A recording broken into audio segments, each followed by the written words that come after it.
ഇന്ന് കോഴിക്കോട് കമ്മീഷണർ ഓഫീസിലേക്ക് യൂത്ത് കോൺഗ്രസ് പ്രവർത്തകർ മാർച്ച് നടത്തിയിരുന്നു. നേരിയ സംഘർഷം അതിലുണ്ടായി. പോലീസ് ആദ്യം ജലപീരങ്കി ഉപയോഗിച്ചു, എങ്കിലും ഈ പ്രതിഷേധക്കാർ മടങ്ങിപ്പോയില്ല. അങ്ങനെയാണ് പോലീസ് കണ്ണീർ വാതക ഷെല്ല് എറിയുന്നത്. അങ്ങനെ ഷെല്ല് എറിഞ്ഞ ഉടനെ ആ സമരത്തിനെത്തിയ ഒരു നേതാവ് ആ ഷെല്ലെടുത്ത് പോലീസിന് നേരെ എറിഞ്ഞു. അതിനുശേഷമാണ് പോലീസുകാർ കണ്ണൊക്കെ തിരുമ്മിക്കൊണ്ട് പുറകോട്ട് പിൻവാങ്ങുകയും സമരം അവസാനിക്കുകയും ചെയ്തത്. ആ ഷെല്ലെടുത്ത് എറിഞ്ഞ നേതാവ് ഇദ്ദേഹമാണ്, കോഴിക്കോട് യൂത്ത് കോൺഗ്രസിൻ്റെ ജില്ലാ സെക്രട്ടറി ആദിലാണ്, അഡ്വക്കേറ്റ് ആദിലാണ്. എന്തുകൊണ്ടാണ് അങ്ങനെ ഒരു സഡൻ ആയിട്ടുള്ള ഒരു ആക്ഷൻ ഉണ്ടായത് ആ സമയത്ത്? അല്ല, ഇതിനകത്ത് നമ്മൾ സമാധാനപരമായിട്ടാണ് മാർച്ച് നടത്തിയത്. നമ്മൾ പ്രതിഷേധിച്ചത് വളരെ സമാധാനപരമായിട്ടാണ്. ഒരു പോലീസുകാരൻ അതിൽ പരിക്ക് പറ്റുന്ന രീതിയിൽ ഒന്നും തന്നെ ഞങ്ങളുടെ ഭാഗത്തുനിന്ന് ഉണ്ടായിട്ടില്ല. അപ്പോഴാണ് പെട്ടെന്ന് കണ്ണീർ വാതക ഷെല്ല് ഞങ്ങളുടെ ഭാഗത്തേക്ക് വന്നു വീഴുന്നത്. ഒരു പ്രകോപനവുമില്ലാതെയാണ് അവർ ആ ഷെല്ലെടുത്ത് നമ്മുടെ യൂത്ത് കോൺഗ്രസിൻ്റെ പ്രവർത്തകന്മാർ ഉള്ള സ്ഥലത്തേക്ക് ഈ ഷെല്ല് അത് തിരിച്ച് അവർക്ക് തന്നെ കൊടുത്തു.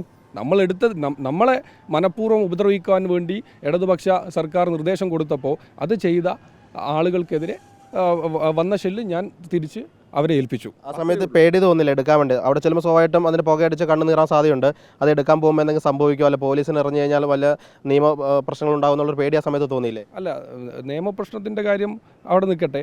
നമ്മുടെ സഹപ്രവർത്തകന്മാരെ കഴിഞ്ഞ ദിവസങ്ങളിൽ കുറേ നവകേരള യാത്ര തുടങ്ങിയ അന്ന് മുതൽ ഡിവൈഎഫ്ഐയുടെ ഗുണ്ടകൾ പോലീസിൻ്റെ സംരക്ഷണത്തിൽ മർദ്ദിച്ചുകൊണ്ടിരിക്കുകയാണ്. അതിന് ഏറ്റവും വലിയ ഉദാഹരണമാണ് യാസിൻ, KSUവിൻ്റെ പ്രവർത്തകനാണ്. ഇദ്ദേഹത്തിൻ്റെ കൈ പ്ലാസ്റ്റർ ഇരിക്കുന്നത് കണ്ടോ?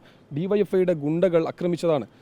പോലീസിൻ്റെ കുന്നമംഗലത്ത് നമ്മുടെ യൂത്ത് കോൺഗ്രസിൻ്റെ assembly president Azeez Mavoor, KSU youth കോൺഗ്രസിൻ്റെ ജില്ലാ ജനറൽ സെക്രട്ടറി സിറാജ് അടക്കമുള്ള ആളുകൾ ഹെൽമെറ്റ് വെച്ച് അടിക്കുന്ന കണ്ടിരുന്നു. ആ കൈയാണത്. അതെ, ഹെൽമെറ്റ് വെച്ച് ഡിവൈഎഫ്ഐയുടെ ഗുണ്ടകൾ ആക്രമിച്ച കാഴ്ചയാണ് നിങ്ങൾ കാണുന്നത്. അതിൻ്റെ ഒരു ഉദാഹരണമാണ് ഇത്. ഈ ഒരൊറ്റ ഉദാഹരണമാണ് ഈ കാണുന്നത്. ഒരുപാട് ആളുകൾ ഇപ്പോഴും ആശുപത്രിയിലും വീട്ടിലുമായി ചികിത്സയിലാണ്.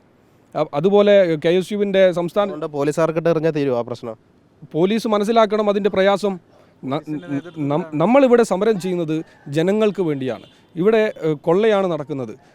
എല്ലാവർക്കും അറിയുന്ന കാര്യം. ജനങ്ങൾ മടുത്തു പോയിട്ടുള്ളൊരു ദുർഭരമാണ് ഇന്ന് കേരളത്തിൽ നടന്നുകൊണ്ടിരിക്കുന്നത്.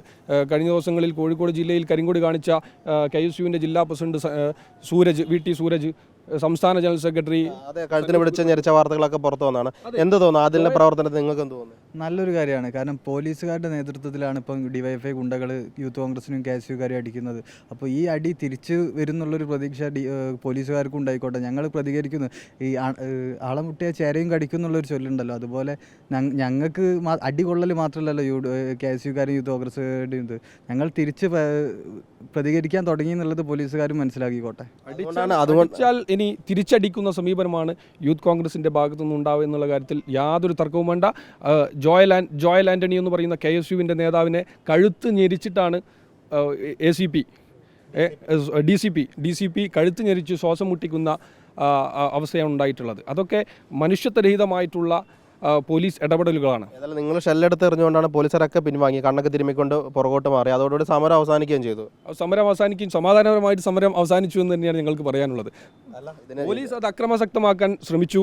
ഞങ്ങളത് സമാധാനപൂർവ്വം അവസാനിപ്പിക്കാൻ ഞങ്ങളും ശ്രമിച്ചു. സാധാരണ പ്രവർത്തകർക്ക് നേരെ ഇതെടുത്ത് എറിഞ്ഞാണ് പോലീസ് അവരെ ഓടിക്കുന്നത്, നേരെ തിരിച്ച് പോലീസുകാരെ ഓടിക്കുകയാണ് ഇവർ ചെയ്തത്, അല്ലേ? ഞങ്ങളെ പ്രവർത്തകൻ്റെ നെഞ്ചത്താണ്, യൂത്ത് കോൺഗ്രസിൻ്റെ സംസ്ഥാന ജനറൽ സെക്രട്ടറി TM നിമേഷിൻ്റെ നെഞ്ചത്താണ് ഈ ഷെല്ല് വന്ന് വീണത്. ഒരു ഷെല്ല് വന്ന് വീണത് നിമേഷിൻ്റെ നെഞ്ചത്താണ്. നിമേഷിനെ അപ്പോൾ തന്നെ ഞങ്ങൾ ഹോസ്പിറ്റലിലേക്കൊക്കെ എത്തിക്കുകയും ചെയ്തു. നിമേഷ് വളരെ പ്രയാസപ്പെട്ടു. ഇത് ഞാൻ കണ്ടു നിൽക്കുന്ന സാഹചര്യത്തിലാണ് ഇത് തിരിച്ചറിയുന്നത്. അവരും അറിയട്ടെ ഇതിൻ്റെ പ്രയാസങ്ങൾ, അവരും അറിയട്ടെ. പക്ഷേ ഇതിൻ്റെ പ്രയാസം വക്കീലും കൂടെയാണല്ലോ, നിയമപ്രശ്നങ്ങൾ അറിയാലോ. പോലീസ് എന്തായാലും കേസെടുക്കും. അപ്പോൾ എങ്ങനെയാണ് നേരിടുന്നത്? KSU കാലഘട്ടം മുതൽ നിരവധി കേസുകൾ ഒക്കെ കഴിഞ്ഞ് വന്ന ആളുകൾ തന്നെയാണ്. അതുകൊണ്ട് കേസ് കോടതിയെ നമ്മളെപ്പോഴും ബഹുമാനിക്കും. കോടതിയും നിയമത്തെയും നമ്മൾ ബഹുമാനിച്ചു കൊണ്ടേ മുന്നോട്ട് പോകുള്ളൂ. പക്ഷേ ഇത്തരത്തിൽ നാട്ടിൽ അനീതിയും അക്രമവും നടക്കുന്ന സാഹചര്യത്തിൽ ചിലപ്പോൾ ഞങ്ങൾക്ക് എല്ലാ നിയമങ്ങളും പാലിച്ചു കൊള്ളാൻ സാധിച്ചോളണമെന്നില്ല. പലതരത്തിലുള്ള കമൻറ്റുകൾ വരുന്നുണ്ട്. ഇനി ഒളിവിൽ പോവുമോ, അതിൻ്റെ വരുംവരായികൾ ഇനിയാണ് അറിയാൻ പോകുന്നൊക്കെ പറയുന്നുണ്ട്. ഷെല്ലെടുത്ത് എറിഞ്ഞ് ഒളിവിൽ പോവുമോ അതോ കീഴടങ്ങുമോ, എന്താണ് ചെയ്യുന്നത്? ഞാൻ കോഴിക്കോട് ജില്ലയിൽ തന്നെയുണ്ട്. കോഴിക്കോട് സിറ്റിയിൽ എൻ്റെ വക്കീൽ ഓഫീസിൽ ഞാൻ ഉണ്ടാകും. ആർക്ക് വേണമെങ്കിലും അങ്ങോട്ട് വരാൻ ഒരു പ്രയാസവുമില്ല. നിയമ നടപടികൾ എടുത്തിട്ടുണ്ടെങ്കിൽ അതിനനുസരിച്ചിട്ട് ഞങ്ങളും നിയമ നടപടികൾ സ്വീകരിച്ചുകൊണ്ട് അത്തരത്തിലുള്ള കാര്യങ്ങൾ സ്വീകരിച്ചുകൊണ്ട് ജില്ലാ കമ്മിറ്റിയും സംസ്ഥാന കമ്മിറ്റിയുമായി ആലോചിച്ചുകൊണ്ട് മുന്നോട്ട് പോകും. മറ്റൊരു പ്രത്യേകത ഉള്ളത്, പുതിയ നേതൃത്വം വന്നിരുന്നു യൂത്ത് കോൺഗ്രസിന്. അതിനുശേഷം സംസ്ഥാനത്ത് നടക്കുന്ന ഏറ്റവും വലിയൊരു സമരം കൂടിയായിരുന്നു. രാഹുൽ മാങ്കൂട്ടത്തിലാണ് ഈ സമരം ഉദ്ഘാടനം ചെയ്തത്. കോഴിക്കോട് ജില്ലാ കമ്മിറ്റിയുടെ ആദ്യത്തെ ഒരു സമര പരിപാടി കൂടിയായിരുന്നു. അതിൻ്റെ ഒരു ഊർജ്ജം സമരത്തിനുണ്ടായിരുന്നല്ലേ? തീർച്ചയായിട്ടും അതിൻ്റെ ഊർജ്ജം സമരത്തിനുണ്ട്. മാത്രമല്ല രാഹുൽ മാങ്കൂട്ടത്തിലും സംസ്ഥാന വൈസ് പ്രസിഡന്റ് ആയിട്ടുള്ള അബിൻ വർക്കി അടക്കമുള്ള ആളുകൾ പങ്കെടുത്ത മാർച്ചാണ്. തീർച്ചയായും ജനങ്ങളുടെ രോഷമാണ് ഞങ്ങളുടെ മാർച്ചിൽ പ്രതിഫലിച്ചത്. വീഡിയോ ജേർണലിസ്റ്റ് മിജേഷ് അമ്പാടിക്കൊപ്പം reporter Sinoy Thomas, in reporter, Kozhikode.